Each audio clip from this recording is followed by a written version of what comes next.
Welcome back to the channel. Today we are talking all about how to make a bad shot look good.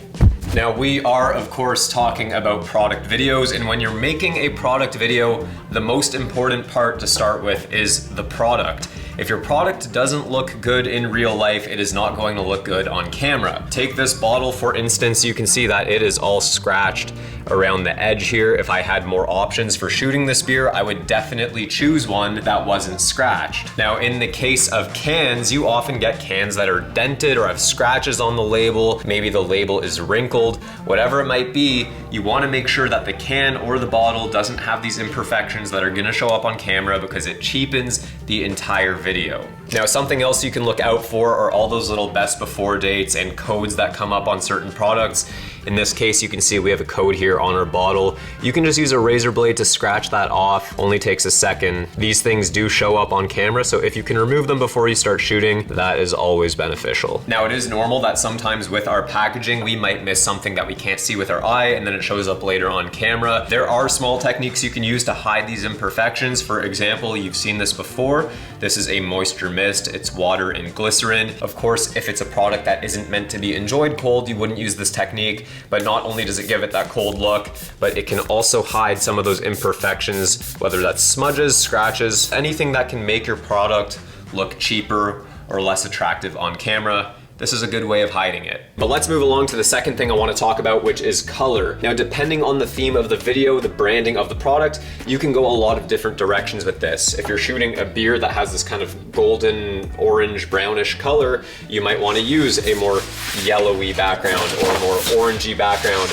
Maybe you want to go dark and moody with a black background, or maybe you want to go completely contrast with complementary colors and use a bright blue. This will really depend on the company's branding and what kind of colors they use on their own socials. Now for a product like this, which is an iced coffee in a can, I'm thinking something light and on theme with summer. So I'm probably gonna go with blue because that looks like it'll work out well. So I'm just gonna take these away here and we're just gonna set up our little blue backdrop.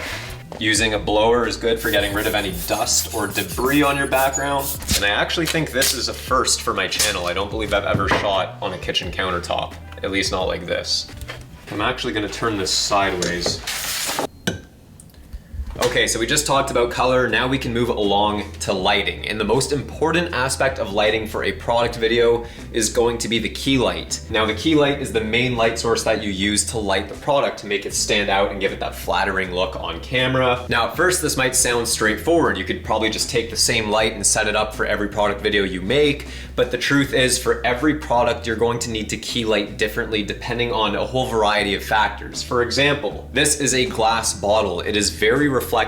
You can see here with the circular light dome in front of it, we're catching a reflection of that circle of light in the product itself. Now you might be thinking, what's the big deal? Who really cares if you can see the reflection of the light in the product? But the truth is, if you're going for a professional look, the last thing you want is for your viewer to subconsciously be focusing on the production of the video rather than the product and the video itself. And that is why if you're shooting a reflective bottle like this, you might not want to use a circular light dome, but instead you might use something like a strip light. Now a strip light looks like this. It's a long rectangular diffuser, very different from your circular light dome, and this will look a lot more flattering on a product like a glass bottle. You can see the difference here. This is the circular diffuser reflecting on the glass, and this is what the same shot looks like with a strip light diffuser. Now in the case of our can of iced coffee here, we don't need a big light source. I'm gonna be using a small Lowell Ego LED like this, and just place it in front of our product like that. This will provide plenty of soft, natural looking light.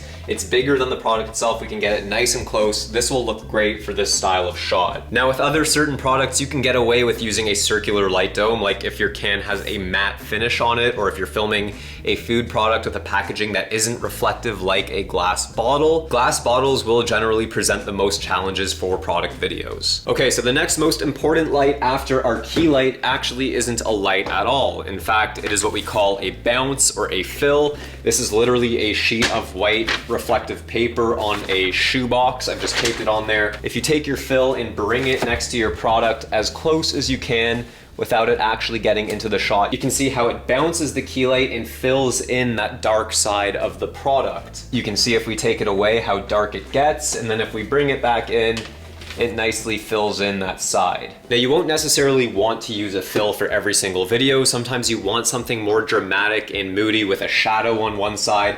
But in the case of a bright video like this, or just in general when you're filming a product and you want it to pop off the background, a key plus fill combo is gonna work wonders. Now another very important light is going to be our background light. And you don't necessarily always need a separate background light. Sometimes your key light, if you have a small set like this, it can double as a background light. But for this example here, we're gonna take this small Lume Cube panel, we're gonna use a sponge to prop it up and just slip that in behind our product so that it can light the background and give it more of a glow. Again, here is the shot without the background light, and this is what it looks like once we bring that background light in. Now the background light might seem like it's kind of this optional thing, it's not that important, but in my personal opinion, I think the background light is often what gives a video that elevated sort of studio look.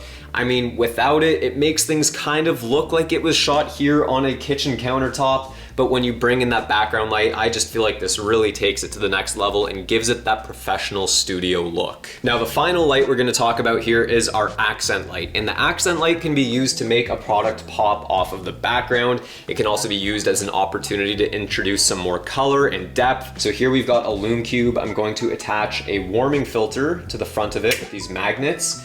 And I'm also going to put on a snoot so that we can direct the light specifically onto the back of the product. Now again, this might seem like another little step that doesn't seem like a big deal. It might not seem like it adds much, but look at the shot with just a key light and then compare it to the shot with the key light, the bounce, the background light, and now our accent light. I mean, if I was the consumer watching this commercial, I would certainly be more inclined to try the iced coffee with the better lighting. But maybe I'm biased. So we've just talked about the lighting, now I want to move on to the camera. And this is an aspect of making videos that a lot of people tend to overthink. The camera, it doesn't really matter what camera you're using, so long as all the other things we're talking about, like the lighting and the colors and the product itself, if all those things are dialed and look good, it doesn't matter what camera you're using so long as you use it correctly. Now, first and foremost, the number one thing I always say about the camera is that it's always better to be closer for product videos.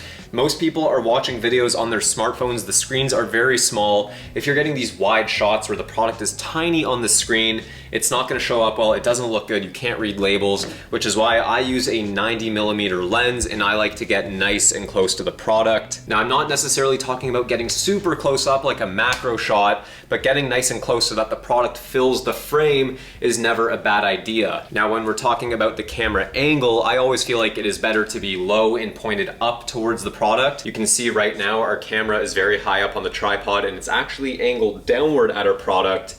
If we take our tripod here and lower it and then just adjust the angle of the camera so that it's pointing upward, we end up with a much more appealing shot. Now, from this perspective, with the camera being lower and pointed up at the product, it makes the product seem bigger and more important. This is like a psychological thing. It's kind of like when they shoot Superman in the movies and he's standing like that and the camera's nice and low. Now, the last thing I'm going to say about the camera itself is that when you're choosing an aperture or an f-stop, please stop using the widest possible aperture that your lens has.